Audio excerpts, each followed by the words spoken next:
Hello guys. லஞ்சுக்கு மீன் குழம்பு தான் வச்சிருந்தேன். கூடவே முட்டை போட்டு பீர்க்கங்கா பொரியல்.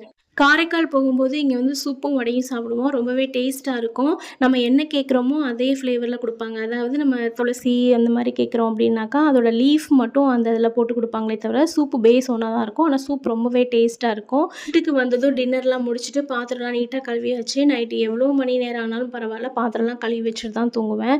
அப்பதான் மார்னிங் எழுந்து குக் பண்ண வரும்போது ரொம்ப பிரிஸ்கா இருக்கும். நம்ம குக் பண்றதுக்கு ரொம்ப இன்ட்ரெஸ்ட்டா இருக்கும். கடைக்கு போயிட்டு மறுநாளுக்கு தேவையான பால் பாக்கெட்டு, தயிர் பாக்கெட் எல்லாமே வாங்கிட்டு வந்திருந்தாங்க. கூடவே வந்து பூ வாங்கிட்டு வந்திருந்தாங்க. ரொம்ப நாளைக்கு அப்புறம் வாழை இலையில வந்து நான் பூ பாக்குறேன். இப்பலாம் பிளாஸ்டிக் கவர்ஸ்ல தான் குடுக்குறாங்க. வாழை இலை கலர் மாறி இருக்கு. அது வேற விஷயம். இருந்தாலும் ரொம்ப நாளுக்கு அப்புறம் வாழை இலையில பூ பாக்கும்போது ரொம்ப சந்தோஷமா இருந்துச்சு. நான் பழைய பூக்கள் எதையும் தூக்கி போட மாட்டேன். அப்படியே சேர்த்து வச்சிருப்பேன். மொத்தமா சேர்ந்ததுக்கப்புறம் நல்லா வந்து வெயில்ல காய வச்சு எடுத்துட்டு, அத வச்சு பத்தி செஞ்சுடுவேன். பூவ இப்படிதான் ஃப்ரிட்ஜ்ல ஸ்டோர் பண்ணி வச்சுக்குவேன். வாழ்க வளமுடன்.